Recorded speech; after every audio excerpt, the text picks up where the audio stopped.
ಇವತ್ತು ನಾವು ಮಾತಾಡಕ್ ಹೊರಟಿರೋದು ಇನ್ಫರ್ಟಿಲಿಟಿ ಬಗ್ಗೆ, ಅಂದ್ರೆ ಬಂಜೆತನ.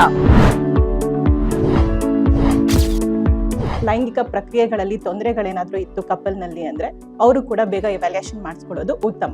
ಮೇಡಮ್, ಈಗ ಇನ್ಫರ್ಟಿಲಿಟಿ ಸಮಸ್ಯೆ ಯಾಕಾಗುತ್ತೆ, ಯಾರಗ್ ಜಾಸ್ತಿ ಕಾಡುತ್ತೆ? ಮಹಿಳೆಯರಲ್ಲಿ ಪುರುಷರಲ್ಲಿ ಇಬ್ಬರಲ್ಲೂ ಕಂಡು ಬಂದೇ ಬರುತ್ತೆ. ಇದನ್ನ ಅನ್ಎಕ್ಸ್ಪ್ಲೈನ್ ಇನ್ಫರ್ಟಿಲಿಟಿ ಅಂತ ಕರೀತೀವಿ.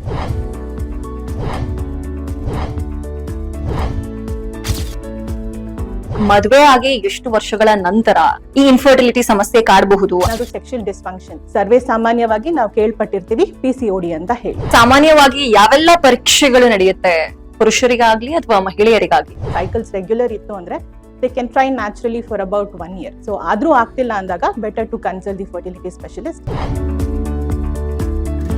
ಇರೆಗ್ಯುಲರ್ ಸೈಕಲ್ಸ್ ಅಂತ ಹೇಳ್ತೀವಿ. ಕನ್ಫರ್ಮೇಟರಿ ಅಥವಾ ಗೋಲ್ಡ್ ಸ್ಟ್ಯಾಂಡರ್ಡ್ ಟ್ಯೂಬ್ ಟೆಸ್ಟ್ ಬಂದು diagnostic hysterolaparoscopy with chromopertubation test ಅಂತ ಹೇಳಿ.